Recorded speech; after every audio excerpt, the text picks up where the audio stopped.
To ANN debate time. నేను మీ లక్ష్మీనాగ్ నరహరి శెట్టి. రాజకీయాల్లో విమర్శలు సహజం, కానీ ఆ విమర్శనే ఆయుధాలుగా మార్చుకుని ఎదురుదాడి చేయడమే అసలైన రాజకీయం. ఇప్పుడు తెలంగాణ రాజకీయాల్లో సరిగ్గా ఇదే జరుగుతుంది. నిన్నటి వరకు ప్రతిపక్షాలు తనను అవహేళన చేస్తూ అన్న మాటలను తానే ఒక బ్రాండ్గా మార్చుకుని తెలంగాణ ముఖ్యమంత్రి రేవంత్ రెడ్డి అయ్యారు. అవును, నేను గుంపు మేస్త్రినే, ఈ గుంపే నా బలం, ఈ గుంపే నా ప్రతిష్ట అంటూ హైదరాబాద్ వేదికగా రేవంత్ రెడ్డి చేసిన వ్యాఖ్యలు ఇప్పుడు రెండు రాష్ట్ర రాజకీయాల్లో దావానంలా రగులుకున్నాయి. సోషల్ మీడియాను షేక్ చేస్తున్నాయి. ప్రతిపక్షాలు తనను కార్నర్ చేయాలని చూస్తుంటే సీఎం రేవంత్ మాత్రం దాన్ని తనకు అనుకూలంగా మార్చుకున్నారు. కొందరు తాము దొరలమని గొప్పలు చెప్పుకుంటారు. నాకు అలాంటి భావన లేదు. నాకు సార్ అని పిలవడం కంటే రేవంత్ అన్నా అని పిలిస్తేనే ఇష్టం అంటూ గత పాలకులపై పరోక్షంగా బాణాలు విసిరారు. మూసీ నది ప్రక్షాళన పనులు చేపడుతుంటే ప్రతిపక్షాలు తన కాళ్లలో కట్టెలు పెడుతున్నాయని సీఎం మండిపడ్డారు. పదవులు వస్తాయి పోతాయి, నేను ఎప్పటికీ మీ రేవంత్ అన్ననే. నిద్రపోయేటప్పుడు లేచేటప్పుడు నాకున్న గురుతర బాధ్యతను గుర్తు చేసుకుంటాను, కర్తవ్య నిర్వహణకు ప్రాణాలు పెడతాను అంటూ సెంటిమెంట్ అస్త్రాన్ని ప్రయోగించారు. తాను చెప్పినట్లే రేవంత్ మరోసారి ముఖ్యమంత్రి అవుతారా? జడ్పీటీసీ నుండి ముఖ్యమంత్రి స్థాయికి ఎదిగిన రేవంత్ విజయానికి ప్రధాన కారణం ఏంటి? ఎస్ఏఆర్ విషయంలో కాంగ్రెస్ బీఆర్ఎస్ల తీరు ఏ రకంగా ఉంది? ఇవే అంశాల గురించి ఈరోజు చర్చను కొనసాగిద్దాం. చర్చలో పాల్గొనేందుకు మనతో సిద్ధంగా ఉన్నారు, మనతో అందుబాటులో ఉన్నారు రాజకీయ విశ్లేషకులు బండారు రామ్మోహన్ గారు మనతో అందుబాటులో ఉన్నారు. అదేవిధంగా బీఆర్ఎస్ నేత రామ్మోహన్ గారు కూడా జాయిన్ అవుతారు. కాంగ్రెస్ నేత కత్తి వెంకటస్వామి గారు కూడా మనతో జాయిన్ అవుతారు. మరో రాజకీయ విశ్లేషకులు పాపిరెడ్డి గారు కూడా మనతో జాయిన్ అయ్యారు. ముందుగా మనం రాజకీయ విశ్లేషకులు న్యాయవాది బండారు రామ్మోహన్ గారితో మాట్లాడదాం. బండారు రామ్మోహన్ గారు నమస్తే సార్. నమస్కారం లక్ష్మణ్ సార్. రామ్మోహన్ గారు, రేవంత్ రెడ్డి గారు నిన్న మాట్లాడిన బయట ఒకటి ఉంది, ప్లే అవుద్ది, చూద్దాం డిబేట్లోకి వెళ్ళే ముందు.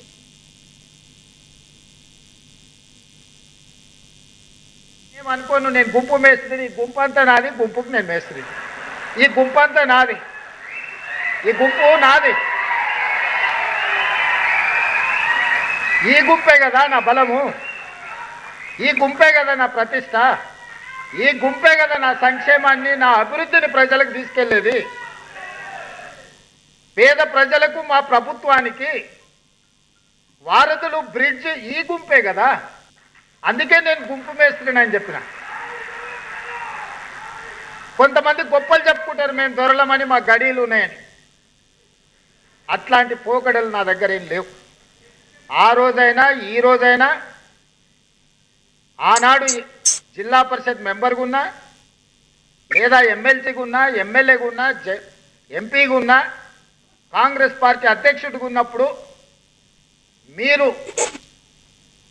ప్రేమతో రేవంత్ అన్న అని ఏ విధంగా పిలిచిందో ఈరోజు ముఖ్యమంత్రిగా కూడా మీరు రేవంత్ అన్నగా పిలిస్తేనే నాకు ఇష్టం. ఇది శాశ్వత గుంపు మేస్త్రినే.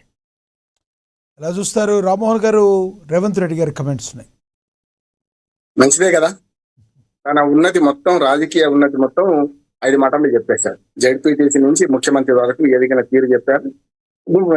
అదంతా కూడా రాజకీయ పార్టీ మీటింగ్ కాదు. ఒక రకంగా చెప్పానంటే మనకు ఏదైతే బీమా, ప్రభుత్వ ఉద్యోగులకు బీమా పథకాన్ని అమలు చేసే క్రమంలో ₹1,00,00,000 పైగా బీమా పథకాన్ని అమలు చేసే క్రమంలో వారు తన ఉద్యోగులతో మాట్లాడిన మాటలు మంచిదే. నేను దాన్ని ఆహ్వానిస్తున్నాను. ఎందుకంటే వాళ్ళ రాజకీయాల్లో తెగింపు లేకుండా, రాజకీయాల్లో ఇట్లాంటి లేకుండా ముందుకు వచ్చే పరిస్థితి లేదు. రాజకీయాల్లో చాలా ఆల్రెడీ గారు కూడా తెలుసు, రాజకీయాల్లో ఎట్లా నన్నగా ఉండి అయ్యో అంటే లాభం లేదు. పోవాల్సింది ముందుకు దూసుకుపోయే మనస్తత్వం ఉన్నట్టు వస్తాను. ఇంతమంది కాంగ్రెస్ పార్టీలో ఎంతోమంది అధ్యక్షులు పోయారు, ఎంతో మంది ముఖ్యమంత్రులు పోయారు, ఎంతో మంది రాజకీయ నాయకులు, సీనియర్ నాయకులు పోయారు. మరి తాను వేరే పార్టీ నుంచి వచ్చి 10 ఏళ్ళ లోపే 7 ఏళ్లలోనే ముఖ్యమంత్రి అయ్యారంటే దాన్ని అర్థం చేసుకోవచ్చు. తను తెగించి తనకున్నట్టు జడ్పీటీసీగా ఉన్నప్పుడు మేము ఇద్దరం కలిసి ఒక ప్రముఖ టీవీ ఛానల్కు వెళ్లేవాళ్ళం, లిఫ్ట్ లో కలిసేవాళ్ళం. లేకపోతే ఒక్కసారి రిటర్న్ లో వారిని నన్ను ఒకే కాలం పంపించేవారు, రూట్ ఒకటైతే. అట్లా చూసుకుంటే మనకు వారు అప్పటికే కారు ఉన్నది, వాళ్ళ కారు కూడా ఆయన కారు ఆయనలో వచ్చి మనకు పోయింది. తర్వాత లిఫ్ట్ లో మాత్రం ఎక్కువ కలిసేవాళ్ళు, ఇప్పుడు డిబేట్ లోనే కలిసేవాళ్ళు. అట్లా చూసుకుంటే మీకు ఇవాళ రేవంత్ రెడ్డి గారు అన్న మాటలు తప్పేం లేదు అంటున్నాడు. రేవంత్ అన్న పిలువమంటున్నారు, కానీ ఆ తర్వాత మాట్లాడిన మాటలే ఉంటాయి. అంటే ప్రతి సందర్భం ఏదైనా సరే, విద్యార్థుల మీటింగ్ కావచ్చు, ఉద్యోగుల మీటింగ్ కావచ్చు, రాజకీయ మీటింగ్ మాట్లాడవచ్చు, అధికారిక సమావేశం కావచ్చు, ఇంకేదైనా సరే దీనివల్ల మళ్ళీ దొరలు, మళ్ళీ దొరగాడీలు ఈ మాట తీస్తున్నారంటే శత్రు శేషం రుణశేషం ఉందని కోరుకుంటాడు. ఇప్పుడు శత్రువు పేరు తలచం. కానీ మళ్ళీ కేసీఆర్ పేరు తెలవకుండా తెలుస్తున్నారు ఇక్కడ ప్రభుత్వ ఉద్యోగంలో. అంటే మర్చిపోతారు అనుకుంటే కూడా మళ్ళీ గుర్తు చేస్తున్నారు. ఇది ఒక రకంగా చెప్పాలంటే శత్రువుని చూసి భయపడ్డట్ట, లేకుంటే శత్రువుని చూసి మరి వెనక్కిపోయినట్ట అనే మాట వస్తుంది. ఏ మీటింగ్ అని సందర్భం లేకుండా ఏ మీటింగ్ లోనే ఇది జరుగుతుంది. ఒక రకంగా చెప్పాలంటే ప్రభుత్వ ఉద్యోగులు పీపుల్ ఫ్రెండ్లీ ఉండాలి అని చెప్పాలి కదా. పీపుల్ ఫ్రెండ్లీ ఉండాలని చెప్పే మాటలు కూడా ఆయన మళ్ళీ పాత దొరతనం గడి మాట్లాడుతున్నారంటే తను అర్థం చేసుకోవచ్చు. కేసీఆర్ ను ఇంకా మరుస్తలేరు, ప్రజలు మరుస్తలేరు, తను కూడా మరుస్తలేరు. రామ్మోహన్ గారు కేటీఆర్ కూడా ఎక్కడికి వెళ్ళినా ఆయన గుంపు మేస్త్రి అని చెప్పి ఎగతాళి చేయటం, ఆయన మాట్లాడే విధానం దానికి సమాధానం చెప్పారు అనుకోవచ్చు కదా. కేటీఆర్ గారు మాట్లాడిన బయట అదే కదా. అంటే ఇప్పుడు ఒకసారి కేటీఆర్ గారు ఏమన్నారు ఆ బయట కూడా ఒకసారి చూద్దాం. మీరు కంటిన్యూ చేద్దరు కానీ ప్లీజ్. కేటీఆర్ గారిది కూడా ఒకసారి ప్లే చేయండి. కానూలు ఎవరు లేరు, బ్రహ్మాండమైన మోసం మామూలుగా చేయలేదు. ఇవాళ రేవంత్ రెడ్డి బాధితుడు కానూలు ఎవరు లేరు, బ్రహ్మాండమైన మోసం మామూలుగా చేయలేదు. చివరికి ఆ ఉప ముఖ్యమంత్రి గారు బట్టి విక్రమార్క గారు ఉంటారు. ఇక ఆయననైతే రేవంత్ రెడ్డి రజనీకాంత్ లెక్క డైలాగులు కొడితే ఆయన కమల్ హాసన్ లెక్క యాక్టింగ్ చేసిండు. కార్డు పట్టుకొని ఈ కార్డు భద్రంగా పెట్టుకోండి, 100 రోజులు దాచి పెట్టుకోండి, ఇంట్లో అల్మార్లో పెట్టుకోండి. ఆ గ్యారంటీ కార్డు, ఆ కార్డు క్రెడిట్ కార్డు లెక్క మా వాళ్ళు వస్తారు కాంగ్రెస్ వాళ్ళు 101వ దినం నుంచి దాన్ని పట్టుకొని పోయి మీ ఒక్కొక్క కుటుంబానికి 2,50,000 రూపాయలు సంవత్సరానికి ఇచ్చే బాధ్యత నాది అని బట్టి విక్రమార్క గారు కమల్ హాసన్ మించిన యాక్టింగ్ చేసింది. ఏడవైంది మరి ఈడాల బట్టి విక్రమార్క ఏడున్నాడు? ఏం చేయాలి ఆ కార్డు? ఇప్పుడు భద్రంగా పెట్టుకోమంటివి కదా, ఇప్పుడు ఏడ పెట్టుకోవాలి? ఏం చేయాలి ఆ కార్డులతోని? అందుకే నేను అంటున్నా, ఆగం కావద్దు. అబద్దాలు చెప్పంగానే ఇష్టం వచ్చినట్టు మాట్లాడంగానే ఒక ఆయన 15 లక్షలు వేస్తా అన్నాడు. పెద్ద మనిషి ఢిల్లీలో ఉన్న ఆయన 15 लाख హర్ కిసీకి అకౌంట్ మే డాల్ దేంగే భాయియో బహనో మిత్రో అని ఆయన అడిగే. ఈయననేమో 15,000 రూపాయలు వేస్తా అని చెప్పి ఈయన చెప్పే, అటు ఆయన మళ్ళీ చేయిచ్చే, ఇక్కడ ఈయన చేయిచ్చే. బంగారంలో కేసీఆర్ గారి ప్రభుత్వం ఉంటే మీరు అడగక ముందే బిర్యానీ పెడితే ఆయననేమో ఓగొట్టుకుంటుమి, వీళ్ళిద్దరిని తెచ్చి నెత్తి మీద పెట్టుకుంటుమి. అలా ఏమైతున్నది? ఏం సాధించినాం? అందుకే ఎలక్షన్ రాగానే ఆగం కావద్దు, ఎలక్షన్ రాగానే మనం కన్ఫ్యూజ్ కావద్దు. సరే ఎమ్మెల్యే పోయిండు, ఒకటే యాద పెట్టుకోండి, గెలిపించింది మీరే, మళ్ళా మీరు ఓడగొట్టేది కూడా రేపు బరాబర్ మీరే. ఆ ఎమ్మెల్యే గారు వదిలిపెట్టొద్దు, బరాబర్ గెలిపించిన మీరే. మల్లా రెడ్డి గారి మాట నిన్న పత్రికా సమావేశంలో మాట్లాడుతున్నాడు రేవంత్ రెడ్డి. పరిపాలన నా చేతుల్లో లేదు, ఎలక్షన్ కమిషన్ చేతుల్లో ఉంది అంటుండు. ఇక మరి ముఖ్యమంత్రిగా నువ్వెందుకయ్యా నాయన? నాకు అర్థం కాదు. పరిపాలన అల్టిమేట్ గా ముఖ్యమంత్రి గారి చేతుల్లోనే ఉంటుంది. తాత్కాలికంగా ఎలక్షన్ కమిషను ఓ 2 నెలల పాటు ఎలక్షన్ సజావుగా జరిగేందుకు సమన్వయం చేస్తుంది. కానీ పరిపాలన ముఖ్యమంత్రి గారి చేతుల మీదనే ఉంటుంది. కానీ రేవంత్ రెడ్డి గారికి అది కూడా తెలియదు పాపం.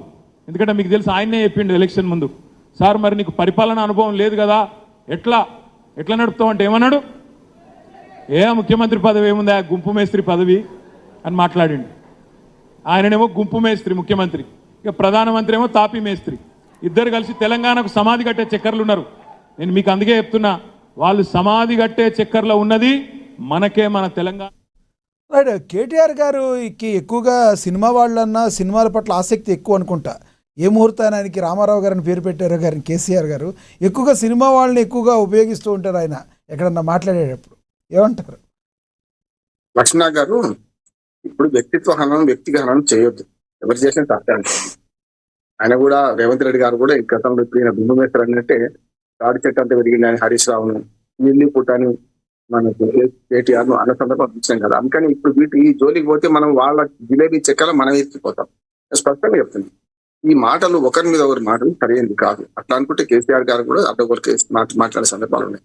కేసీఆర్ మాట్లాడింది సన్యాసులు అంతవరకు పరిమితి పెట్టి ఈయన ఏది పడితే నాకు జరిగింది రకరకాలు మాట్లాడింది కనుక ఆ జోలికి మనం మా పార్టీలో నేను మన పాపరెడ్డి గారు మేము పోమండి. నేను స్పష్టంగా చెప్తున్నాను, ఇవాళ ఏం చేసిండని దీనికి చెప్పడం అంటున్నాను. అంటే ఇప్పుడు ఏమైందంటే మైండ్ గేమ్ రాజకీయాలు, డైవర్షన్ పాలిటిక్స్ అంటున్నాను. ప్రభుత్వ ఉద్యోగులు ఏం చెప్పండి, మనం 90 రోజుల పరిపాలన చేసిండు, 90 రోజుల పాలన మీద సమీక్ష సమావేశాలు పెట్టిండు. ఏమైంది చెప్పండి? 2,000-4,000 పెన్షన్ అయిందా? లేకపోతే వ్యవసాయదారులకు మన రైతులకు ఇచ్చిన హామీ నెరవేరాయా? ఏం చెప్పుకొని పోవాలి? నిన్న మొన్న అసలు మీటింగ్ సంబంధం లేకుండా చాలా మాట్లాడుతున్నారు రేవంత్ రెడ్డి గారు. మొన్న సార్ మీటింగ్ జరిగింది, సార్ మీద అవగాహన సదస్సు, ఎమ్మెల్యేలు అందరికీ క్లాస్ తీసుకున్నాడు. మీరు సరిగ్గా ఉండకపోతే కష్టం, మిమ్మల్ని మారుస్తా అని, మిమ్మల్ని మళ్ళీ టికెట్లు ఏనన్నా. ఎందుకంటే అంటే మీరు ప్రజల్లో పోయి మన పథకాలు ప్రచారం చేస్తున్నారు. ఎమ్మెల్యేలు నాతో మొత్తుకుంటుంది ఏంటంటే, ఎమ్మెల్యేలు కాలం 10-12 మంది నాకు టచ్లో ఉంటారు. వాళ్ళు ఏమన్నారంటే, సార్ ఏం పోవాలి, ఏమని ఏ ముఖం పెట్టుకొని పోవాలి మేము ప్రజలకు? ఏ ఒక్క హామీ రైతులకు ఇచ్చిన 5 హామీలలో ఒకటి పూర్తిగా అమలు కాలేదు. మన రైతు బంధు, రైతు భరోసా పోయింది, అట్లాగే రుణమాఫీ సగమే అయింది, మనకు కౌలుదారులకు డబ్బులు లేవు, మన రైతు కూలీలకు డబ్బులు లేవు, ఇస్తా అన్నారు కదా. మహిళలకు ఇచ్చిన హామీలు 3 అట్లా పాడే 2500 రూపాయలు మనకు మన ప్రతి నెల ఇస్తానే, అలా లేకపోతే స్కూటీలు ఇస్తానే, నిరుద్యోగ 2-4 చేస్తానే, ఆఖరికి పెన్షన్లు కూడా 2-4 చేస్తానే. ఇవి ఏం చెప్పుకొని పోవాలి? ఇక సరే మిగతా అది రాజకీయంగా వేరు, ఈసీ డిక్లరేషన్ నిజాం మన కామారెడ్డి అది లేదు. నేనేమంటున్నానంటే ఎమ్మెల్యేలు కూడా ఏమనుకుంటారంటే ప్రభుత్వ పనితీరు మారాలన్నా మా పనితీరు మారాలన్నా అనుకుంటున్నారు. ప్రభుత్వ ఉద్యోగులు ఏం చేస్తారు? ఏదైతే ఉందో అదే పెడతారు కదా, కొత్తదైతే బెటర్ కదా. ఇప్పుడు కళ్యాణ లక్ష్మికి 1,00,000 రూపాయలు ప్లస్ తులం బంగారం ఇస్తా ఉన్నారు. ఆ తులం బంగారం ఏదైనా అధికారులను అడుగుతారు కదా, వీళ్ళు అధికారులు ఏం చెప్పాలి? గుంపు మేస్త్రి మీరు అంటున్నారు, గుంపు మేస్త్రిలో మేస్త్రులు ఏం చేయాలి? గుంపు మేస్త్రి చేయాల్సిన పని ఏంటంటే కట్టడం, నిర్మించడం, దానికి కావాలి సిమెంట్, ఇటుక అన్ని అందిస్తే కదా చేయాల్సిన పని అంటున్నా. అందరినీ కూడగొట్టి మీరు పని చేయండి. గుంపు మేస్త్రి పని ఏంటి? జనరల్ గా తాపీ మేస్త్రి, గుంపు మేస్త్రి పని ఏంటి? తాపీ మేస్త్రి పని చేస్తాడు, గుంపు మేస్త్రి తీసుకొస్తాడు పని వాళ్ళని తీసుకొస్తే పని అప్పగించుకున్న పని ఎట్లా చేస్తారు వాళ్ళు? ఏనాడైతే 100 రోజులు హామీలు ఉన్నాయో అవన్నీ అమలు చేస్తే వాళ్ళు చేయడానికి అవకాశం ఉంటుంది. బ్రహ్మాండంగా చెప్తుంది ప్రభుత్వం, మేమంతా సహకరిస్తామని అంటారు. పోతే అధికారులు 90 రోజుల పాలనలో మీరు పోలేదు లక్ష్మణ గారు, ప్రతి ఊళ్ళో కిట్లు తిని వస్తుంది అధికారులు. ఎమ్మెల్యేలు వాళ్ళు పోతేనేమో ఎమ్మెల్యేలు పోక తప్పించుకుంటారు. ఎంత తప్పించుకుంటుండ్రు? అందుకని రేపు మిమ్మల్ని మారుస్తా, మీ పనితీరు మారాలి, ఇన్ఛార్జి మంత్రులు కూడా మారుస్తా అన్నాడు. సర్ మీద మీటింగ్ లో ఏం చేయాలి? మన ఓట్లు పోకుండా ఎట్లా చూడాలి, మన ఓట్లు పోకుండా మనం ఎట్లా చేయాలి, ప్రజలకు అవగాహన అధ్యక్షం దాని కాదంటే అది మంచిది అంటున్నారు. మిగతా అన్ని రాష్ట్రాల కంటే మన దగ్గర అన్ని రాజకీయ పార్టీలు సర్ మీద మంచి అవగాహన సదస్సులు పెడుతున్నాం. మేము కూడా we people of the India అని చెప్పి రాజ్యాంగ పీఠికని తీసుకొని మేము కూడా స్వచ్ఛంద సంస్థలుగా పెడుతున్నాం. ఏది మన సర్ మీద ఎట్లా ఓట్లు పోవద్దని, మోడీని తిట్టడానికో లేకుంటే మన రేవంత్ రెడ్డి తిట్టడానికి పెట్టలేదు మేము మీటింగ్. నేను స్పష్టంగా చెప్తున్నాను, ఇది మైండ్ గేమ్ రాజకీయాలు. ఎప్పుడు శత్రు శేషం రుణశేషం ఉండొద్దు అనుకున్నాడు, శత్రువు పేరు తలవడు. కానీ మాటికి శత్రు పేరు తలుస్తున్నారు. ప్రతిపక్షంలో ఉన్నాడు అంటుంటాడు, నువ్వేం చేయాలి? అధికారంలో ఉన్న ముఖ్యమంత్రి ఆ స్థాయికి దగ్గర మాట్లాడాలి, మన ప్రభుత్వ ఉద్యోగులను ఎట్లా పనిచేయించుకోవాలి తెలవాలి. అందుకని ఏమంటే ప్రభుత్వ ఉద్యోగులు పనిచేయాలంటే దానికి అవసరమైన సరంజామా సరుకు అన్ని మీరు అందిస్తే వాళ్ళు చేస్తారు, లేకపోతే ఏం చేస్తారు? పుట్టుకుండా కూడా కూర్చున్నట్టే ఉంటుంది. అందుకని రేవంత్ రెడ్డి గారి మాటలు, ఆయన ఎదిగిన తీరును ఆయన చెప్పుకున్నది మంచిది, అన్న అని పిలువమన్నది మంచిదే, పబ్లిక్ మంచి కలిసి ఉండాలి, పబ్లిక్ మన ఉద్యోగులు చెప్పడం మంచిదే కాదంటే. కానీ పనిచేయాలంటే దానికి అవసరమైన సరుకులు ఇవ్వకుండా వంట మనిషిని పెట్టుకుంటాం. వంట సరుకులు ఇవ్వకపోతే ఎట్లా చేయమంటే, నేను వంట మనిషిని పెట్టుకున్నా కదా, సరుకులు వంట చేయమంటే ఎక్కడి నుంచి వస్తుంది? ఓ సామెత ఉంది, ఎల్లిమల్లి ఉంటే నా భార్య మంచి వంట చేస్తుంది అని అనేటప్పుడు. అంటే ఆ ఎల్లిగడ్డ, ఉల్లిగడ్డ, టమాటా అన్ని ఉంటే బాగా చేస్తుంది, ఏవి లేకుండా చేయమంటే కష్టం కదా అంటున్నా నేను. అందుకని ఇక్కడ ప్రభుత్వ ఉద్యోగులను శాసించే బదులు శాసించే క్రమంలో ఆయన ప్రభుత్వ ఉద్యోగులకు గుంపు మేస్త్రి కావచ్చు, నష్టమైంది. నిజంగా చెప్పాలంటే హెడ్ ఎవరు? ప్రభుత్వానికి హెడ్ గవర్నరు, తర్వాత కార్యనిర్వాహక అక్కడ ప్రధానమంత్రి, ఇక్కడ ముఖ్యమంత్రులు ఉంటారు. ముఖ్యమంత్రి మంత్రివర్గం సమిష్టి బాధ్యత వహిస్తుంది. కనుక నేనేమంటానంటే ఇప్పటికైనా సరే ప్రతి మీటింగ్ లో ఎదుటి వాడిని తిట్టడం కంటే వీళ్ళు తిట్టదు వాళ్ళు తిట్టడం, ఆయన విమర్శించడానికి వీళ్ళని సమర్పించినట్టు కాదు. అది కేటీఆర్ చేసిన తప్పే, హరీష్ రావు చేసిన తప్పే. విధానాల పరంగా జరుగుతున్న పద్ధతుల పరంగా ఏ విధానాలు ప్రవేశపెట్టిందో దాన్ని అమలు చేయకపోతే ప్రతిపక్ష నిర్మాణాత్మక ప్రతిపక్షంగా వాళ్ళు వ్యవహరించాలి, ఇటుపక్క అధికార పక్షం కూడా అంత హుందాగా వ్యవహరించాలి. కానీ ఇరుపక్షాలు 2 చేతులు కలిసి తప్పలవుతున్నాయి. ఒక రేవంత్ రెడ్డి తప్పడతలేండి. రేవంత్ రెడ్డి చేసిన మాటలకు ప్రతిసారి ఏ మీటింగ్ అయినా సరే ప్రతిపక్షాలు ముఖ్యంగా కేసీఆర్ ను టార్గెట్ చేసుకుంటున్నాడు, వాళ్ళు కూడా ఆయన టార్గెట్ చేస్తారు. ఎందుకంటే పరస్పరం ఒకరిదొకరు ముంచుకోరు కదా. ఇప్పుడు మీరు దోషపేర మీద నీళ్లు చల్లితే సుయ్యమంటాయి, ఇవి అంతే. మీరు ఒక మాట అంటే వాళ్ళు ఇంకో మాట అంటారు. తలుపు చెట్టు తమలపాకుతో మీరంటే తలుపు చెట్టుని వాళ్ళు అంటారు. కనుక అని అనిపించుకునేందుకు నేను స్పష్టంగా రేవంత్ రెడ్డి గారు పరిపాలన సజావు చేయండి. 2.5 ఏళ్ళు మిగిలింది. ఈ 2.5 ఏళ్లలో ఏం మొదలు పెట్టిండు, ఏం చేసిండు, ఏం చేయలేదు చేసుకొని వచ్చే 2.5 ఏళ్ళు మంచిగా పనిచేస్తే మళ్ళీ మీదే అధికారం. లేదనుకోండి అహంకారం పెరిగి ఒక్కబారికి ముగిస్తాను. అహంకారం పెరిగి అవినీతి పెరిగితే మొన్న పోయినసారి కేసీఆర్ గారిని ఎట్లా దించారో మేము అది ఇస్తామంటున్నారు. ఎస్ రామ్మోహన్ గారు, రాజకీయాల్లో విమర్శలు కూడా ఉంటాయి, మీకు కూడా తెలుసు. మరి రేవంత్ రెడ్డి గారిని, ముఖ్యమంత్రి గారిని ఎప్పటికప్పుడు ఏదో ఒక విధంగా టార్గెట్ చేస్తూ మాట్లాడుతూ వస్తుంటే కనీసం డిఫెన్స్ కూడా చేసుకోవద్దు అంటారా? సమాధానం చెప్పాలి కదా. వినొస్తలేదు మీది పర్సెన్స్, అర్థమైందా? నేనేమంటున్నా అంటే ఎప్పుడైనా సరే రాజకీయాల్లో హుందాగా వ్యవహరించినప్పుడే విలువలు ఉంటాయి. హుందాగా వ్యవహరించకుండా నువ్వు తిడితే వాడు తిడతారు, వాడు తిడతారు, మధ్యన ప్రజల్లో మీరు అందరూ పలసన అవుతారు కదా. నిజ పిల్లని ఏం నేర్చుకోవాలి? ముఖ్యమంత్రి అంటే ఇట్లా ఉంటాడు, ప్రతిపక్ష నాయకుడు అంటే అట్లా ఉంటాడు, అదే నేర్చుకోవాలన్నా.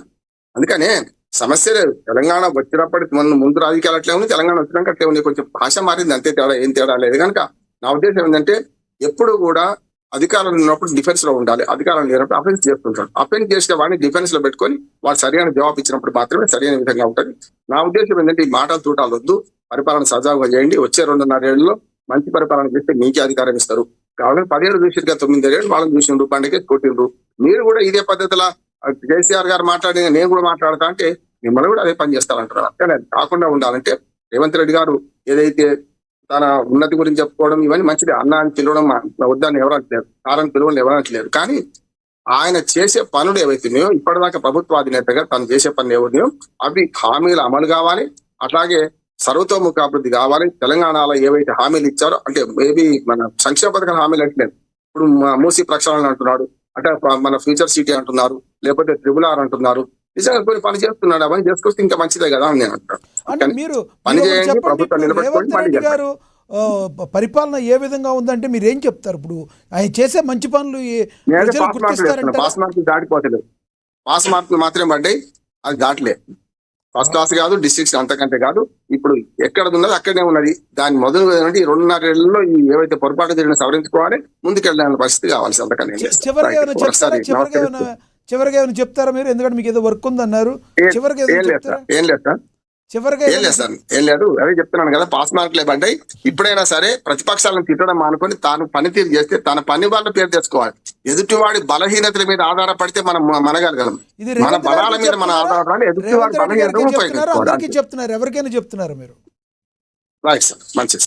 రైట్, ధన్యవాదాలండి మీ అభిప్రాయాన్ని తెలియజేసినందుకు. బండారు రామ్మోహన్ గారు ధన్యవాదాలండి మీ విలువైన సమయాన్ని కేటాయించినందుకు. ఎస్, ఇప్పుడు మనతోటి పాపిరెడ్డి గారు ఉన్నారు, రాజకీయ విశ్లేషకులు. ఆయనతో మాట్లాడే ముందు ఒకసారి బీఆర్ఎస్ నేత కూడా జాయిన్ అయ్యారు, ఆయన కూడా తీసుకుందాం ఒకసారి.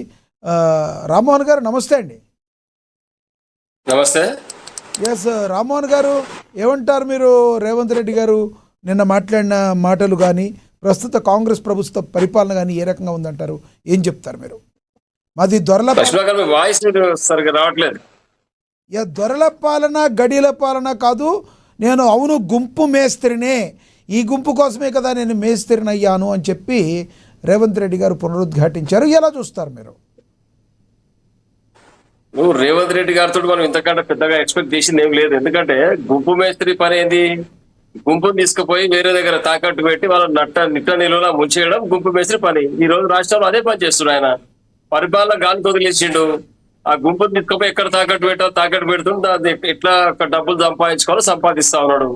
ఇక నమ్ముకొని వచ్చిన మీనాక్షి నటరాజన్ నట్టేట ముంచిండు. రాజ్యసభ స్థానంలో ఒక కేసు ఉన్నదని చెప్పేసి అక్కడ కేంద్రానికి లీకులు ఇచ్చి ఆమె యొక్క నామినేషన్ తిరస్కరణకు గురిచే విధంగా ప్రయత్నం చేసిండు. కాబట్టి అది బహిరంగంగా ఒప్పుకుంటున్నాడు. పక్క రాష్ట్రాల దగ్గర, ప్రపంచ దేశాల దగ్గర తెలంగాణ రాష్ట్రం యొక్క గౌరవాన్ని, ఔన్నత్యాన్ని అందరం కూడా తాకట్టు పెట్టేసిండు. బయట వేరే దేశానికి మీకు ఏమైనా ఎవిడెన్స్ ఉందా అలా మాట్లాడటానికి? ఆయన ఏం చేశారు? మీరు బీజేపీ కలిపి చేశారని బయట టాక్ ఉంది, వాస్తవం లేదంటారా?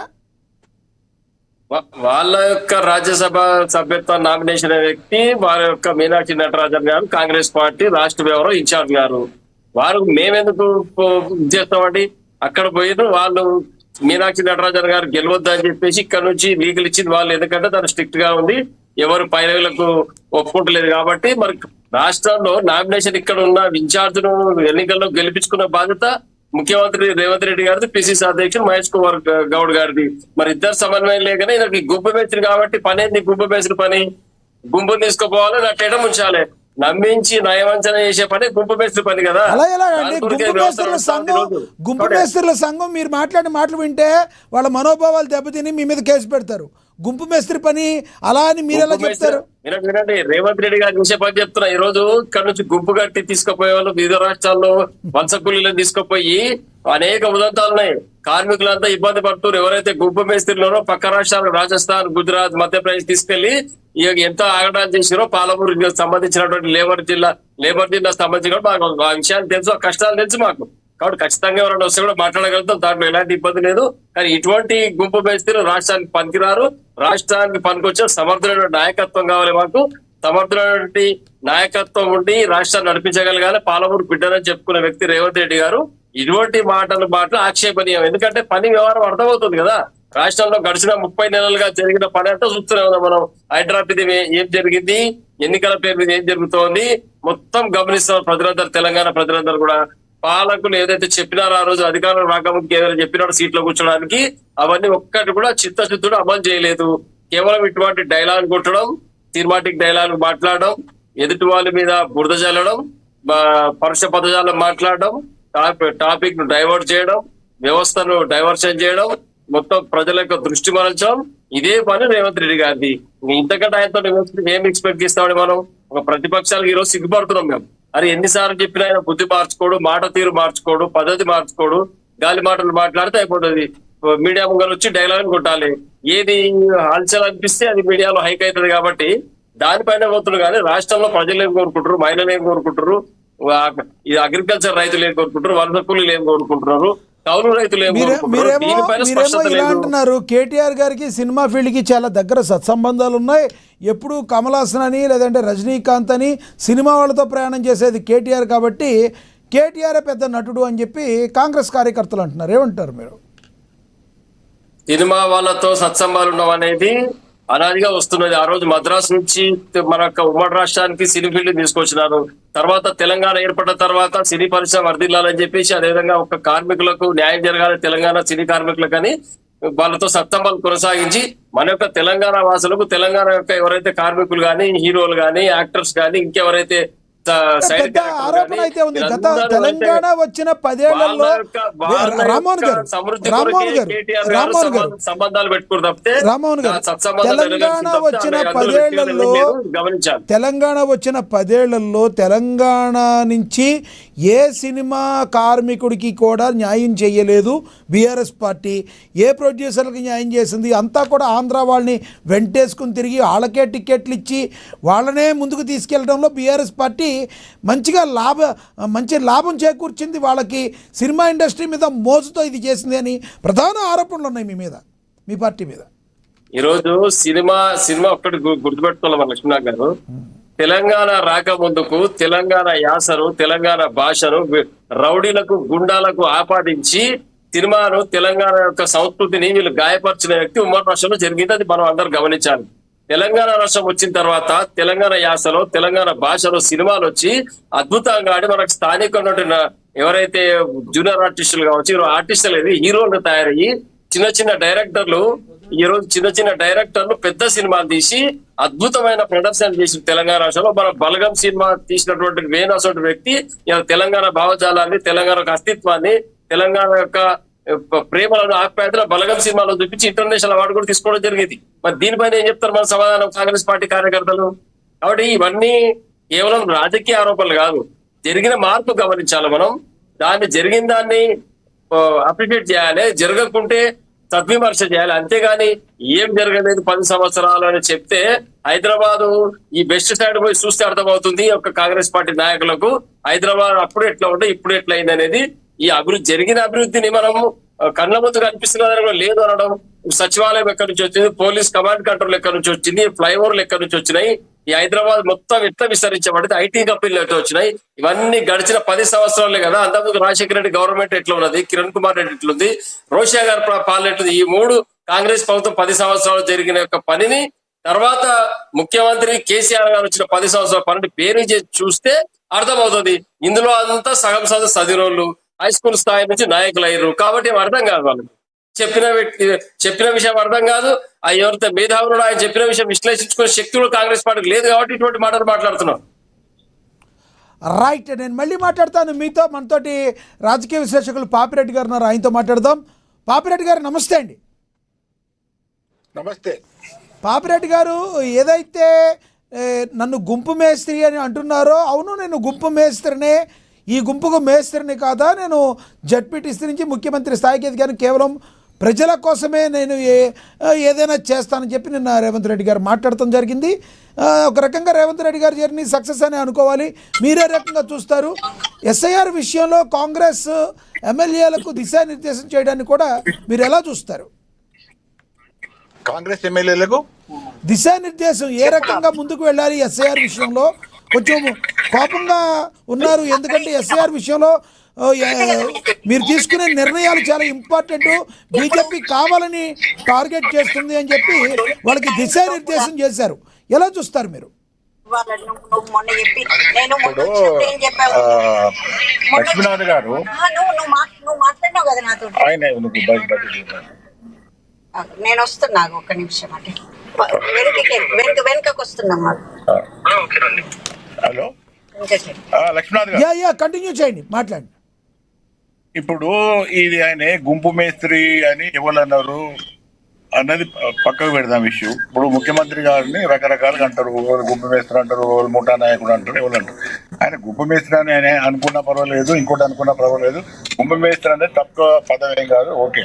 కానీ విషయం ఏంటంటే ఆయన ముఖ్యమంత్రి, ఆయన ముఖ్యమంత్రిగా మాట్లాడాలి కానీ గుంపు మేస్త్రిగా మాట్లాడతా అంటే కరెక్ట్ కాదు. ఎందుకంటే గుంపు మేస్త్రి పనులు గుంపు మేస్త్రికి ఉంటాయి, ముఖ్యమంత్రి పనులు ముఖ్యమంత్రికి ఉంటాయి. ఇప్పుడు అందరూ వెంగకి ఏమంటారు, నువ్వు ముఖ్యమంత్రి కాదు గుంపు మేస్త్రి కానీ మీకు ఏమంటున్నారు. నేను గుంపు మేస్త్రి అని ఆయన కానీ చెప్పుకుంటే అది కరెక్ట్ కాదు. ఎందుకు మాట్లాడుతున్నారంటే గుంపు మేస్త్రి అనేది ముఖ్యమంత్రి స్థాయి కన్నా చాలా చిన్న పదం కాబట్టి విషయాలు కానీ మిగతా వాళ్ళు కానీ ఆయన వ్యంగ్యంగా అంటున్నారు. గుంపు మేస్త్రి స్థాయికి ఉన్నామంటే నేనే గుంపు స్థాయి అంటే అనుకోండి. రేవంత్ రెడ్డి గారికి ఆ స్వేచ్ఛ ఉన్నది, అధికారం ఉన్నది, ఆయన అనుకోవచ్చు. కానీ ఇక్కడ విషయం ఏంటంటే ఆయన గుంపు అది అని ఇక్కడ తెలంగాణ రాష్ట్రానికి ముఖ్యమంత్రి, తెలంగాణ రాష్ట్రానికి ముఖ్యమంత్రిగా ఆయన కొన్ని బాధ్యతలు ఉంటాయి, కొన్ని ఇది పరిపాలనా విధానాలు ఉంటాయి. వాటి గురించి మాట్లాడితే బాగుంటది. కానీ నేను గుంపు మేస్త్రిని, నేను కింద నుంచి పైకి వచ్చినంటే అందరు కింద నుంచి పైకి వచ్చిన పై నుంచి కిందికి రాలేదు, కింద నుంచి పైకి వెళ్ళలేదు. కాబట్టి కింద నుంచి జెడ్పీటీసీ ముఖ్యమంత్రి సంతోషం, దానిలో ఎవరేమంటలేదు, దాని తప్పలేదు. కానీ నువ్వు ముఖ్యమంత్రిగా ఏం చేస్తున్నావు, మీ వాగ్దానాలు ఏంది, మీ పార్టీ చేసిన వాగ్దానాలు ఏంది, ప్రజలకు ఏం చేస్తున్నారు, ప్రజలకు ఏం మేలు జరుగుతున్నది, అది ముఖ్యమైనది. కానీ ఇవన్నీ కూడా ముందు మన బండ ఇవన్నీ కూడా దీన్ని ఏమంటారంటే డైవర్షన్, అంటే అసలు విషయాలు చెప్పకుండా వేరే విషయాలను తీసుకొని ముందరికి వచ్చి ఆ మీడియాలో రకరకాల చేసేసి అసలు విషయాలు మరుగుపరిచే అంశం.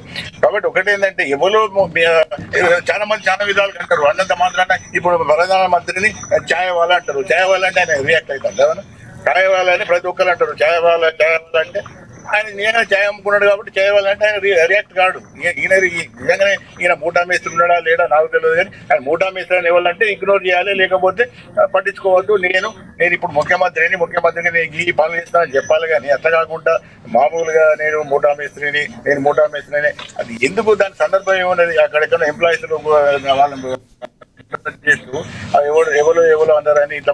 ఇంకొకటి ఏంటంటే ఇప్పుడు ఒకటి లక్ష్మీనాథ్ గారు, అసలు విషయాలు ఏంటంటే ఇప్పుడు ఎక్కువ మంది కాంగ్రెస్ వాళ్ళే ఈయన విమర్శిస్తున్నారు ముఖ్యమంత్రి గారిని. ప్రతిపక్షాల కన్నా ఎక్కువ అంతర్గతంగా కాంగ్రెస్ వాళ్ళే విమర్శిస్తున్నారు. నేను బహుశా అనుకుంటా ఇది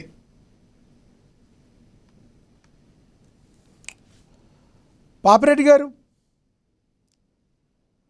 రైట్. పాపిరెడ్డి గారు రీజాయిన్ అవ్వండి, మీరు కార్లో ఉన్నారు, కట్ అయింది మీది. ఎస్ రీజాయిన్ అవ్వండి. ఎస్ మనతోటి రామ్మోహన్ గారు చెప్పండి, మీరేమంటారు? పాపిరెడ్డి గారి మాటలతో ఏకీపిస్తారా? కాంగ్రెస్ వాళ్ళే విమర్శిస్తున్నారా? అంటే కాంగ్రెస్లో ఉన్న బీఆర్ఎస్ నేతలు అనుకోవాలా, మాజీ బీఆర్ఎస్ నేతలు? పాపిరెడ్డి గారు చెప్పింది 100% నిజం. ఎందుకంటే రాష్ట్రానికి ముఖ్యమంత్రిగా బాధ్యత తీసుకున్న తర్వాత ఈ జరుగుతున్నటువంటి తతంగాన్ని పక్కదారి పట్టించడానికి, ప్రజల యొక్క దృష్టి మరల్చడానికి ఇటువంటి డైలాగ్ మాట్లాడుతున్నారు రేవంత్ రెడ్డి. తప్పితే పరిపాలన ఏం చేస్తున్నారని సమాధానం లేదు. రైతులు ఈ రోజు మార్కెట్ యార్డ్లలో ధాన్యం పెట్టి వర్షాలకు తడిచిపోయి కుప్పలు మొత్తం నీళ్ళలో కొట్టుకుపోతుంటే తట్లు గోతాలు అడ్డం పెట్టి వాళ్ళ యొక్క పంచెలు లుంగీలు అడ్డం పెట్టి కాపాడుకుంటూ అన్నమో రామచంద్ర డబ్బులు కొనంటారు, ఆయన డబ్బులు ఇవ్వండి, బిల్లులు ఇవ్వడానికి మొత్తుకుంటా ఉంటే ఈ స్పందించిన వ్యక్తి రేవంత్ రెడ్డి. ఈ రోజు ఎక్కడ మార్కెట్ యార్డ్లలో క్వింటాల్ లక్షల క్వింటాల యొక్క ధాన్యం మూలుగుతా ఉన్నది. కేంద్రం మేము కొనమని చెప్తా ఉంది, దానిపైన స్పష్టత లేదు. కేసీఆర్ గారు ఉన్నప్పుడు చివరి ధాన్యం వడ్ల గింజ కొనే వరకు పోరాటం చేస్తామని కేంద్రం పైన పోరాటం చేసి కేంద్రం ద్వారా కొనుగోలు చేయించిన యొక్క గొప్పతనం కేసీఆర్ గారు. ఈరోజు రేవంత్ గారు ఏం చేస్తున్నారు, క్లియర్ కట్ గా కేంద్రం చెప్తే కూడా ఇక్కడ కొనుగోలు కేంద్రాలు మూతపడితే కూడా ధాన్యం కుప్పలు అక్కడే మార్కెట్ యార్డ్లలో ఉంటే వాటిని ఎత్తి దాని గోదాములో పంపడానికి గోతాలు లేవు, ఆ గన్నీ బ్యాగులు లేవు, అక్కడ మార్కెటింగ్ వ్యవస్థ అస్తవ్యస్తం అయిపోయింది. రైతాంగం అంతా రోడ్ల పైన రస్తారోకలు ధర్నాలు చేస్తూ ఉంటాయి. హైదరాబాద్ లో కూర్చొని తినడాయిలాలు కొడతాడు. ఎంతవరకు సమంజసం ఇది? ఇటువంటి వ్యక్తిని మనం ముఖ్యమంత్రిగా ఎన్నుకున్నాం. ప్రజలందరూ చీకొడతా ఉన్నారు. మార్కెట్ యార్డ్లోకి వస్తే అర్థమవుతుంది రేవంత్ రెడ్డి యొక్క గొప్పతనం ఏందనేది. ప్రతిపక్షం మేము మాట్లాడింది కాదండి, ప్రజలు మాట్లాడుతూ ఉన్నారు. మార్కెట్ యార్డ్ దగ్గర రైతులు మాట్లాడుతూ ఉన్నారు. రైతు భరోసా ఎగ్గొడతాడు, రైతు బంధు ఇవ్వడు. ఇంతకంటే అన్యాయం ఏమన్నదండి? ఈ 3 సంవత్సరాల్లో 6 సీజన్లలో 2 ఇచ్చినాం, 3 సీజన్లు ఇచ్చినాం, 3 సీజన్లు ఎగ్గొట్టినాం. మళ్ళీ ఇప్పుడు మాట్లాడుతావు నేనేదో రైతులకు ఉత్తరిస్తా, మీకు పిఆర్సీ ఇస్తా, ఉద్యోగుల సంఘం మీటింగ్ పెట్టి నేను నిజంగానే గుంపు మేస్త్రి డైలాగ్ కొడితే ఇక నీ స్థాయి నువ్వు తగ్గించి. మా దౌర్భాగ్యం ఏంటంటే తెలంగాణది ఈరోజు ఇటువంటి ముఖ్యమంత్రి ఎన్నుకొని ఆ ముఖ్యమంత్రి స్థానాన్ని దిగజార్చు. కాదు సార్, ప్రజలందరూ మీరు ఇలా మాట్లాడితేనే కదా 10 సంవత్సరాల పాటు పాలించి రేవంత్ రెడ్డి గారిని సీఎం చేసింది. ఏ రోజున రేవంత్ రెడ్డి గారిని సీఎంగా మీ కార్యకర్తలు కానీ మీ నాయకులు కానీ గుర్తించారు? ప్రజలన్నీ చూస్తున్నారు. మీరు ఒకటే విమర్శలు చేసుకుంటూ వెళ్తే ఎలా? చెప్పండి. లక్ష్మీనగర్ గారు ఒక్కటి గమనించాలి. కేసీఆర్ గారు మాట్లాడితే నేను మాట్లాడతాను అనుకుంటే మాత్రం అవివేకం అని. కేసీఆర్ గారు మాట్లాడే సందర్భం ఏంటంటే తెలంగాణ అస్తిత్వాన్ని దెబ్బతీసి పరాయ పాలన ఉన్నటువంటి ఆంధ్ర వలస పాలన ఉన్నటువంటి తెలంగాణ రక్షించేటప్పుడు యుద్ధం చేసే సమయంలో తెలంగాణ శత్రువుల గురించి మాట్లాడే మాటలు అవన్నీ. ఇప్పుడు ఇదేం చేస్తున్నాడు? తెలంగాణ తీసుకొచ్చి 10 సంవత్సరాలు సుపరిపాలన అందించి అందరూ తెలంగాణ సబ్బడ్డ వర్గాలకు న్యాయం చేసి సమన్యాయం చేసి అన్ని కులాలు మతాలు అన్ని వర్గాలకు సమన్యాయం చేసి సంక్షేమ ఫలాలు అందించిన తర్వాత ఈరోజు ఎవరి గురించి మాట్లాడుతున్నావు? కేసీఆర్ గారి గురించి మాట్లాడతావు. ఆకులు ఆకులు పేలుతావు. ఇది ఎంతవరకు సమంజసం? ఎవరు కేసీఆర్ గారిని ఎవరు విమర్శించకూడదు? ఎట్లా ఉండాలి విమర్శ? విమర్శ సద్విమర్శ ఉండాలి. నేను బోధ పెడతాను మాట్లాడతాడు, నేను ఇంకేమంటాడు, నువ్వు చనిపోవటం, నువ్వు ఎక్కడో బతుకవు అని మాట్లాడతాడు. ఇటువంటి శాపనార్థాలు పెట్టుడేదండి. ఇదా మనం కోరుకున్నది. ముఖ్యమంత్రి స్థానంలో వ్యక్తి నువ్వు 5 ఫ్లైఓవర్లు కట్టావు, నేను 20 ఫ్లైఓవర్లు కట్టి చూపిస్తా. నువ్వు కలెక్టరేట్ కట్టినావు, నేను హాస్టల్స్ కట్టి చూపిస్తా. నువ్వు హాస్టల్ కట్టినావు, దానిపైన ఇంకొక అంతస్తు వేస్తా. నేను పిల్లలకు మంచి విద్యను అందిస్తా. గవర్నమెంట్ హాస్పిటల్ ఇంకా స్పెషలైజేషన్ ట్రీట్మెంట్ చేపిస్తా. నువ్వు కట్టిన 100 పడకల ఆసుపత్రులు, 300 పడకల ఆసుపత్రులు ఇవన్నీ ఉన్నాయి కాబట్టి వాటికి ఇంకేమైనా జోడిస్తా అని చెప్పు. అంతేగాని నువ్వు 5,000 ఇస్తే నేను 10,000 ఇస్తా, నువ్వు 2,000 ఇస్తే నేను 3,000 ఇస్తా, నువ్వు ఇచ్చేది చేసేది లేదు. ప్రజలు మభ్యపెట్టి మీ కేటీఆర్ గారు ఏదో ఒకటి పంచ్ డైలాగులు వేస్తూనే ఉంటారు. పోనీ ఆయన మాట్లాడారు, మీరు ఆపొచ్చు కదా. మీరు ఎప్పుడన్నా ఆపారా? మీరు ఎప్పుడు కూడా రేవంత్ రెడ్డి గారిని ఒక సీఎం గా గుర్తించారు. గుర్తుపెట్టుకోండి ఒక్క విషయం. తెలంగాణ లోపల ఎట్లుంటదంటే, వినండి, తెలంగాణ లోపల తండ్రిని తల్లిని తిడితే ఎవ్వడు ఊరుకోడు. అది ఒక బిడ్డగా కేటీఆర్ గారి యొక్క హక్కు కాబట్టి కేటీఆర్ గారు మాట్లాడుతా ఉన్నారు. కూతురు తిడితే ఊరుకుంటారా? కూతురు తిడితే ఊరుకుంటారా? రేవంత్ రెడ్డి గారు రేవంత్ రెడ్డి గారు కాదు, కూతురు తిడితే ఊరుకుంటారా? మన మనిషి కాదమ్మా, మర మనిషి అయిపోయాడు అంత కవిత గారు. ఎంత పెద్ద మాట సార్ అది. దానికి ఏమైనా మీరు అపోజ్ చేయగలిగారా ఏంటి? చెప్పండి. కవిత గారు కుటుంబ వ్యవస్థ ఒక్కటి వినండి. తండ్రి కూతుర్ల పంచాయతీ మనం మాట్లాడాల్సిన అవసరం లేదు. ఆ తండ్రి స్పందిస్తాడు, కూతురు స్పందిస్తాడు. దానిపైన మనం రాద్దాంతం చేసి కవితను అడ్డ పెట్టుకొని ఏదో విషయాన్ని ఎక్కించి వారి కుటుంబాల్లో చిచ్చు పెట్టి ఈ రాజకీయ పబ్బం గడుపుకోవాలని కాంగ్రెస్ పార్టీ రేవంత్ రెడ్డి గారు ప్రయత్నం చేస్తే అది ఎక్కడ సఫలం కాదు. యావత్ తెలంగాణలో అందరూ గమనిస్తా ఉన్నారు. కవిత విషయం వచ్చినప్పుడు కవిత విషయం తేలుస్తారు, ప్రజలు తేలుస్తారు. దాని విషయం లేదా డౌట్ లేదు. దాంట్లో మేము స్పందించాల్సిన అవసరం లేదు, ఎవరు స్పందించాల్సిన అవసరం లేదు. తండ్రి మీద అలుగుతేమో రేపునాడు తండ్రి దగ్గర పోతే మళ్ళీ కాలం మొక్కితే శరణ్ వచ్చుతుంది, నాన్న నువ్వే నాకు దిక్కని. అది పెద్ద విషయం ఏం కాదు. అందులో కుటుంబ వ్యవహారాన్ని రాజకీయ లబ్ధికి ఉపయోగించుకొని అంత నీచ రాజకీయాలకు పాల్పడే సంస్కృతి కాంగ్రెస్ పార్టీది. అనాదిగా చూసాం. గతంలో మత కలహాలు పెట్టి మసీదులలో గుళ్ళ దేవాలయాల్లో మాంసఖండాలు వేసి పాత బస్తీలు అల్లర్లు సృష్టించిన ఘనత కాంగ్రెస్ పార్టీ. అలాంటి కాంగ్రెస్ పార్టీతో దోస్తీ ఎలా చేశారండి మీరు? అలాంటి కాంగ్రెస్ పార్టీతో దోస్తీ ఎలా చేశారు మీరు? అలాంటి కాంగ్రెస్ పార్టీ కాళ్ళు ఎలా పట్టుకున్నారు మీరు గతంలో? తెలంగాణ అస్తిత్వాన్ని కాపాడడానికి, తెలంగాణ రాష్ట్ర స్వరాష్ట్రాన్ని సాధించుకోవడానికి 190 ఎత్తులు ఇష్టం. ఆ ఎత్తుల్లో భాగం ఇవన్నీ తెలంగాణ సాధించడం. 10 సంవత్సరాలు అప్రతిహతంగా అద్భుతంగా కేసీఆర్ గారు తెలంగాణ రాష్ట్రాన్ని పరిపాలన చేసి తప్పండ వర్గాలకు న్యాయం చేసి చూపించాడు. అద్భుతమైన నీటి ప్రాజెక్టులు, 24 గంటల కరెంటు, రైతు బీమా, రైతు భరోసా ఇవన్నీ ఇచ్చి అందరికీ కూడా అద్భుతంగా ఈ యొక్క పరిపాలన కొనసాగించి సంక్షేమ ఫలాలు అందించే విధంగా ప్రయత్నం చేశారు. దీంట్లో పూర్తిగా సఫలీకృతం అయినవని మేము భావిస్తున్నాం. కాంగ్రెస్ పార్టీ మాత్రం ఇవన్నీ కండ్లకు కనిపించకుండా కండ్లకు గద్దాలు కట్టుకొని అక్కడ కూర్చొని అవాకులు చెవాకులు పేలుతురు. ఇది మేము ఆక్షేపిస్తున్నాం. ఇటువంటి మాటలు కాదు మీరు మాట్లాడాల్సింది. మంచి మాటలు ఉపన్యాసం చెప్తే చాలు, మైకు దొరికితే కేసీఆర్ గారు ఇప్పుడే అయ్యా నువ్వు చేసి నేను చెప్పినాయనట చెప్పవు. నువ్వు అస్తమానం కేసీఆర్ గారిని కేటీఆర్ గారిని లేనిపోని కేసులు బనాయిస్తా, నిన్ను జైలుకు తోలుతా, నేను చిప్పకూడు తినిపిస్తా, ఈ మాటలు మాట్లాడద్దు. చేతనైతే చేసి చూపి, డైలాగులు అవసరం లేదు. నువ్వు చెయ్యి, ప్రజలందరూ గమనిస్తూ ఉంటారు. 24 గంటలు మీడియాను గమనిస్తా ఉన్నారు ప్రజలు, పేపర్ గమనిస్తా ఉన్నారు, వార్తలు వస్తూ ఉన్నాయి, అన్ని చూస్తారు. తెలంగాణ ప్రజలు ఎవరికి ఎప్పుడు కర్రుగాచి వాద పెట్టాలో ఖచ్చితంగా పెడతారు. నువ్వు చేసిన పాపం పండింది, అది త్వరలో నిరూపితం అవుతుంది. రైట్, మనం ఒకసారి కత్తి వెంకటస్వామి గారితో మాట్లాడదాం. వెంకటస్వామి గారు, మీ స్క్రీన్ని ఆటో రొటేషన్ని ఆన్ చేయండి సార్, ఆటోమేటిక్గా మీకు అడ్డంగా వస్తుంది స్క్రీను. Right right sir. అయితే రామ్మోహన్ గారు ఒకటి చెప్పండి, ఏదైతే ఎస్ఐఆర్ విషయంలో మరి మీరేమంటారు? మీ పార్టీ యొక్క విధానం ఏ రకంగా ఉంది ప్రస్తుతం? కేంద్ర ప్రభుత్వం ఎస్ఐఆర్ విషయంలో కేంద్రం అనుసరిస్తున్న విధానాలు ఫస్ట్ మొట్టమొదట మన కేటీఆర్ గారు చెప్పడం జరిగింది. దానిపైన కూడా పూర్తిగా వారు స్పందించి దాంట్లో ఉన్నట్టు లోటుపాట్లను వస్తువులను సరి చేసుకోమని చెప్పడం జరిగింది. దానిపైన ఎన్నికల కమిషన్ కావచ్చు, కేంద్ర ఎన్నికల సంఘం కావచ్చు, కేంద్రం కూడా కావచ్చు సరైన విధానంలో తెలంగాణకు పంపడం జరిగింది. ఇక్కడ కూడా మేము పార్టీ కార్యకర్తలకు కేటీఆర్ గారు దిశానిర్దేశం చేస్తా ఉన్నారు. అన్ని జిల్లా కేంద్రాలు పర్యటన చేసి మనం ఎస్ఐఆర్ విషయంలో చేపట్టిన ఒక అంశాలను వాటి తిరిగి పిఎల్ఏలు గా ఒక పార్టీ కార్యకర్తలు పెట్టుకోవడం, బూత్ లెవెల్ ఏజెంట్ పెట్టాం, అందరికి తరపుది ఇచ్చినాం, శిక్షణ ఇచ్చినాం. దానిపైన బిఎల్ఓ ఎవరైతే ప్రభుత్వం నుంచి బిఎల్ఓ వస్తున్నారో వారు వెంబడి సహకరించడానికి, ఎవరైతే వేరే వాళ్ళ ఓట్లు ఇక్కడ వలస వచ్చిన వాళ్ళ ఓట్లు కానీ ఇంకెక్కడ డబల్ ఓట్లు ఉంటే కూడా తీపిచ్చే ప్రయత్నం మేము కూడా చేస్తా ఉన్నాం. కాబట్టి సరైన విధానంలో జరగాలని చెప్పి శాస్త్రీయ పద్ధతిలో జరగాలని కేటీఆర్ గారు చెప్పడం జరిగింది. దానిపైన పార్టీ పనిచేస్తా ఉన్నారు. రైట్, వెంకటస్వామి గారు వినపడుతుందా నా వాయిస్? రైట్, వెంకటస్వామి గారిని వీలైతే ఫోన్లో తీసుకోండి. ఆయనకి అక్కడ ఏదో సిమ్ ప్రాబ్లం వచ్చినట్టుంది ఆయన దగ్గర, వీలైతే ఆయన్ని ఫోన్లో తీసుకోండి, కత్తి వెంకటస్వామి గారిని. ఎస్ రామ్మోహన్ గారు, మరొక మాట, ఏదైతే ప్రస్తుతం గతంలో మీరు ఇచ్చిన హామీలను కూడా మీరు అన్నీ నెరవేర్చలేదు. ఎన్నో హామీలు ఇచ్చారు, దళితుడిని సీఎం చేస్తామన్నారు, రకరకాల మాటలు మాట్లాడారు. అదేమంటే దళితుడిని సీఎం చేస్తామన్న తర్వాత మళ్ళీ మేము పోటీ చేసాం, ప్రజలు మమ్మల్ని ఆశీర్వదించారు అని రకాలు మాట్లాడుతున్నారు. ఆ తర్వాత ప్రజలు అవి దృష్టిలో పెట్టుకుని కూడా మిమ్మల్ని ఓడించారు, అవి దృష్టిలో పెట్టుకుని కూడా మిమ్మల్ని ఓడించారని కూడా అనుకోవచ్చు కదా. రెండోసారి విజయం ఇచ్చారని మీరు దాన్ని అనుకుంటున్నారు, మరి దాన్ని మీరు ఓడించారు అనుకోవచ్చు కదా. లేదు, వాస్తవం ప్రశ్న మీరే వేసారు, జవాబు కూడా మీరే చెప్పండి. కాదు ఇళ్ళ విషయం మొట్టమొదటిసారి చెప్పినప్పుడు లేదు, అది కాదు, అది వాస్తవం కాదు.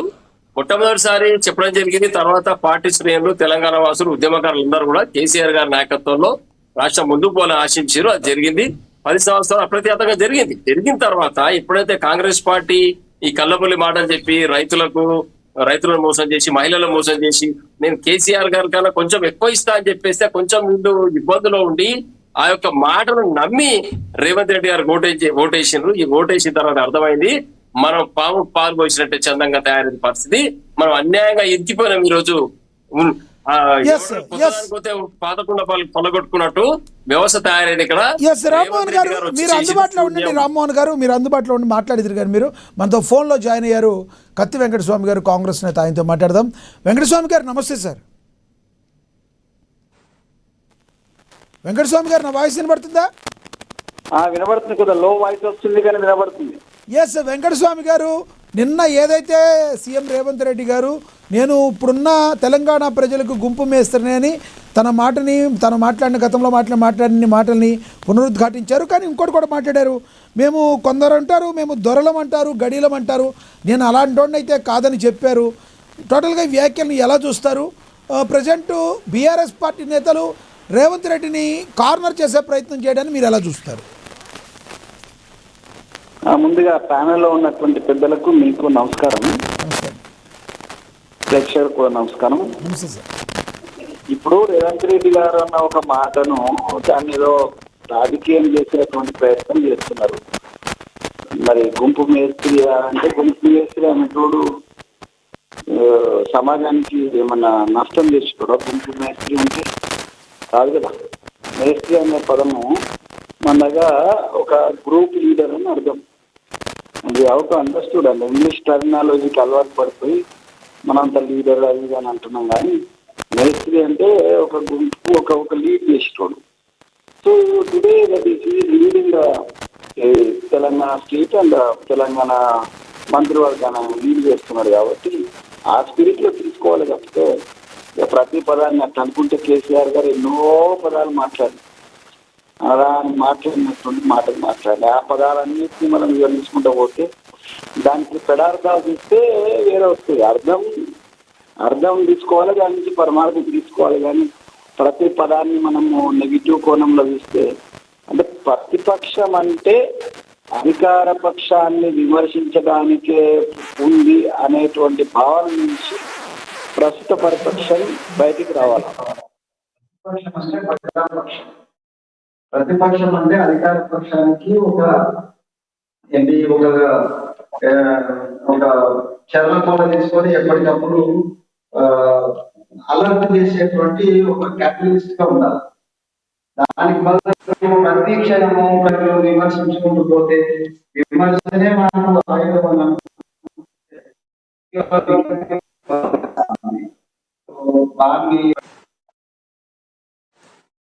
నా ఉద్దేశము.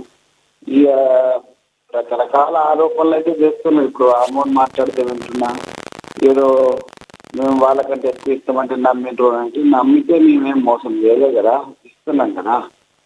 మేము నమ్మినందుకు మేమేం మోసం మీలాగా మోసం చేయలేదు. తెలంగాణ పేరు చెప్పి ఎన్ని వాగ్దానాలు చేసిందో వాళ్ళకి గుర్తులేదు. ఆ వాగ్దానాలను ఏడవైనా మీరు చేసిన వాగ్దానం. ఇప్పుడు జ్యోతి ఎక్కడ పోయింది? చూసుకోండి. హలో, 3 ఎకరాలకు 3 ఎకరాల వరకు ఇచ్చి బంద్ చేసిన కూడా చాలా మందికి ఇవ్వలేదు. మీ మాట వినబడతల్లా? నేను కన్వర్ట్ చేస్తాను, మీ మాటలు నేను కన్వర్ట్ చేస్తా. ఏదైతే ఇప్పుడు తులం బంగారం ఏమైంది, ఇవన్నీ కూడా రైతులకు ఇస్తానని అందరికి ఇవ్వలేదు. ముందు నువ్వు కూడా చేసుకో అంటున్నారు. వాగ్దానాలు చేసినాం మేము, ఒక్కొక్కటిగా మేము పూర్తి చేస్తున్నాము. నువ్వు తులం బంగారం ఏది లేకపోతే నేనేం అడుగుతున్నానంటే దళితుడిని ముఖ్యమంత్రి చేస్తామని చేసిండ్రా మీరు? 3 ఎకరాల పొలం ఇస్తామన్నా? నేను ప్రజలకు ఇస్తున్న సంక్షేమ పథకం, నేను సంక్షేమ పథకం గురించి మాట్లాడుతాను, రాజకీయ ఆరోపణల గురించి మాట్లాడతలేదు. నేను ఇప్పుడు సంక్షేమ పథకాలు ప్రజలకు ఇస్తున్న సంక్షేమ పథకం గురించి చెప్పండి. అదే సంక్షేమ పథకాల్లో మీరు డబుల్ బెడ్రూమ్లు ఇస్తానని ఇవ్వలేదు అంటున్నారు. ఇక్కడ పోయింది, నగర జ్యోతి ఇక్కడ పోయింది అన్నీ. ఇప్పుడు రామ్మోహన్ మాట్లాడేటప్పుడు కూడా కేవలం విమర్శ కోసం మాట్లాడకండి.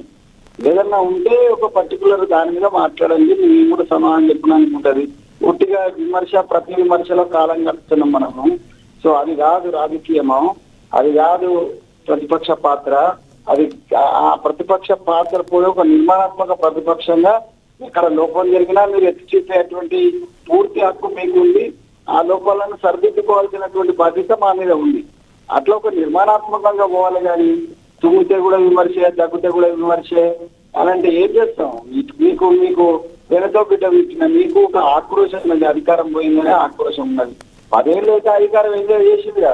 ఒక 3 ఏళ్లకే తట్టుకోలేక, 2 ఏళ్లకే తట్టుకోలేక పరిశాన ఫ్రస్ట్రేషన్ లో విమర్శలు చెప్తున్నారు తప్పితే మీరు ప్రజలకు ఉపయోగపడే విమర్శ చేస్తే, ప్రజలకు ఉపయోగపడేటట్టుగా మీరు నిర్మాణ కార్యక్రమాలు చేస్తే మాకేం అభ్యంతరం లేదు. మేము సాధారణంగా పాజిటివ్ గా తీసుకోవడానికి సిద్ధంగా ఉన్నామని మా ముఖ్యమంత్రి గారు చెప్తుండ్రు. నేను కూడా చెప్తున్నా, మీకు పత్రికా ముఖ్యంగా చెప్తున్నా.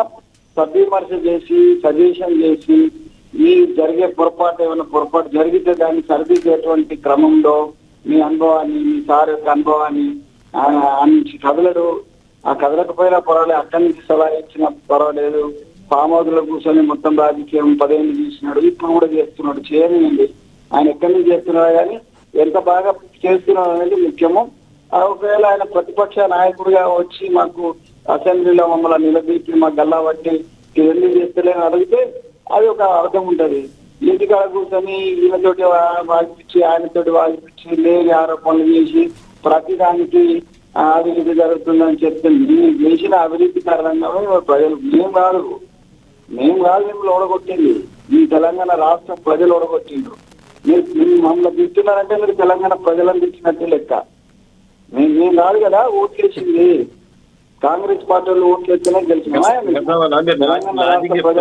గెలిచిన తెలంగాణ ప్రజలు మిమ్మల్ని ఇంటికాడ కూర్చోబెట్టాలని డిసైడ్ చేసుకున్నారు, కూర్చోబెట్టినారు.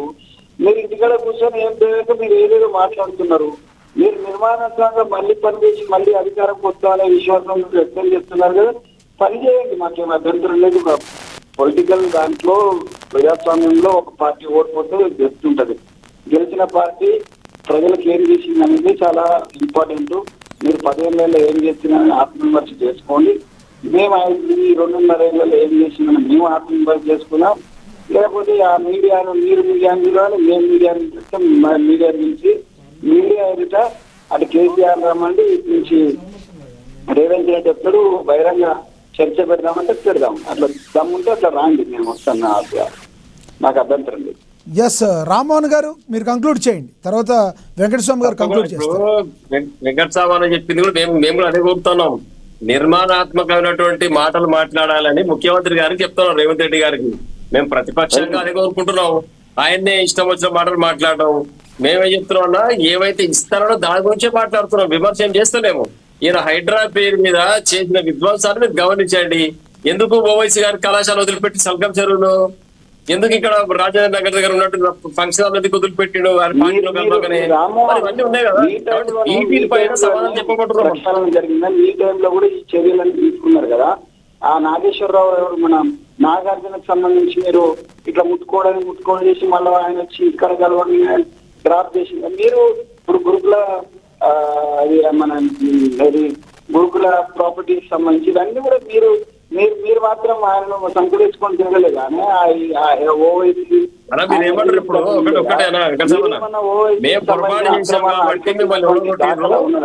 ఒకసారి మొన్నమే చేసుకొని చెప్పండి.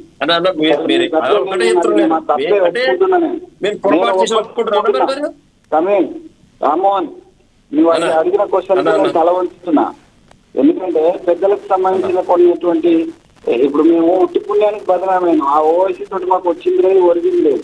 కానీ ఓవైసీకి సంబంధించినటువంటి అక్రమ ఆస్తుల మీద హైదరాబాద్ చర్య తీసుకోకపోవడం, లేదా రేవంత్ రెడ్డి గారి తమ్ముడు అన్నకు సంబంధించినటువంటి ఇల్లు కూలగొట్టకపోవడం, ఇట్లాంటి కొన్ని ఆరోపణలు ఏవైతే వచ్చినాయో అది చేయకపోవడం వల్ల మేము తప్పించుకునే పరిస్థితి వచ్చింది కాదని అంటలేను. కానీ ఈ సమయంలో ఇవన్నీ ఏమైనా కంట్రోల్ చేసి మమ్మల్ని అడిగితే బాగుంటుంది కదా. మేమైతే కొన్ని అయితే కూడగొట్టినాం. చాలా సంతోషం. కాంగ్రెస్ పార్టీ మీలాంటి నాయకులు పారదర్శకంగా చాలా సంతోషం. ఎందుకంటే తెలంగాణ ఉద్యమంలో అనేక ఉద్యమాలు సంతోషం. మీలాంటి నాయకులు రాష్ట్రానికి అవసరం. కానీ ఇటువంటి రేవంత్ రెడ్డి గారు అటువంటి వాళ్ళు ఉంటే రాష్ట్రంలో గద్దెల పైన అన్యాయం జరుగుతుంది కదా. అదే అన్నా, నేను ఏమంటున్నా, దాన్ని సరిదిద్దుకున్నాం. దాన్ని మీరు లేవనెత్తవచ్చు. మమ్మల్ని గల్లాబట్టి అడిగే అవకాశం ఉన్నది, అది అడగవచ్చు. మీరు ఇప్పుడు ఓవైసీకి సంబంధించిన దాంట్లో లేదా త్రిపురకి సంబంధించిన దాంట్లో మీరు గవర్నమెంట్ ఎందుకు చర్యలు తీసుకుంటలేదు అనేటువంటిది మీరు అడగవచ్చు. దానికి సమాధానం చెప్పాల్సిన బాధ్యత మాకున్నది. సమాధానం చెప్పలేని పరిస్థితిలో మేము ఒక్కోసారి ఇబ్బంది పడుతున్నాం, అది వాస్తవమే. కానీ అన్నిటికీ విమర్శనే అంటే అది సమంజసం కాదని నా ఉద్దేశం. రైట్, ధన్యవాదాలండి మీ అభిప్రాయాన్ని తెలియజేసినందుకు కత్తి వెంకటస్వామి గారు. ఎస్ సార్, రామ్మోహన్ గారు చివరిగా ఏం చెప్తారు, మీరు కంక్లూడ్ చేయండి. ఒకటే చెప్పేదండి, పరిపాలన గాలి కుదిలేసి డైవర్షన్ పాలిటిక్స్ చేయడం అనేది రేవంత్ రెడ్డి గారు తగదు. ముఖ్యమంత్రి హోదాను కాపాడుకుంటూ ఆ యొక్క తీటుకున్నటువంటి గౌరవ మర్యాదలు కాపాడుకుంటూ రాష్ట్రాన్ని పరిపాలన చేయాలి. దానికి ప్రతిపక్ష పార్టీగా బీఆర్ఎస్ పార్టీ ఎప్పుడు అనుకూలంగానే ఉంటుంది, దాంట్లో ఎలాంటి ఇబ్బంది లేదు. రాష్ట్రంలో రావాల్సిన దక్కాల్సిన వాటా, మాకు దక్కాల్సిన హక్కులు, ప్రజలకు అందాల్సిన సంక్షేమ పథకాలు సరైన రీతిలో అందించి ఈ రాష్ట్రాన్ని పరిపాలన బ్రహ్మాండంగా చేస్తే మేము స్వాగతిస్తాం, దాంట్లో ఎలాంటి ఇబ్బంది లేదు. కానీ అబద్ధాలు మాట్లాడుతూ అనునిత్యం తెలంగాణ ప్రజల యొక్క మనోభావాలను దెబ్బతీస్తూ ముఖ్యమంత్రి పదవిని కించపరుస్తూ ఆ స్థానాన్ని యొక్క ఉన్న గౌరవాన్ని కించపరుస్తూ ఊరుకుంటే మాత్రం చేస్తుంటే మాత్రం మేము ఊరుకునే ప్రసక్తి లేదు. ఖచ్చితంగా నిలదీస్తూనే ఉంటాం. ఈ యొక్క తెలంగాణ రైతాంగం పట్ల నిర్లక్ష్య వ్యవహరిస్తా ఉన్నాడు. దానిపైన కూడా మేము తీవ్రంగా ఖండిస్తా ఉన్నాం. రైతుల కొరకు మేము చివరి వరకు పోరాటం చేస్తూనే ఉంటాం. వారికి ఫలాలు దక్కే వరకు బీఆర్ఎస్ పార్టీ వారి వెంబడే ఉంటుంది. ప్రతి కార్యకర్త రైతుల సంక్షేమం కొరకు పాటుపడతామని ఈ సందర్భంగా తెలియజేస్తాం. రైట్, ధన్యవాదాలండి మీ అభిప్రాయం తెలియజేసినందుకు బీఆర్ఎస్ రామ్మోహన్ గారు. రైట్, ఇది ఇవాళ డిబేట్. ముఖ్యమంత్రి రేవంత్ రెడ్డి గారు అయితే అవును నేను గుంపు మేస్త్రినే అని చెప్పి మరొకసారి పునరుద్ఘాటించారు. అయితే ఆ గుంపే నా బలం, ఆ గుంపే నా ప్రతిష్ట అంటూ హైదరాబాద్ వేదికగా రేవంత్ రెడ్డి చేసిన వ్యాఖ్యలు 2 రాష్ట్ర రాజకీయాల్లో దావానంగా మారాయి, రగులుకున్నాయి. మీరేమంటారు దీని గురించి? కమెంట్ బాక్స్లో కమెంట్ చేయండి. ఇది వాళ్ళ స్పెషల్ డిబేట్. చూస్తూనే ఉండండి. ఏనైనా నమస్తే.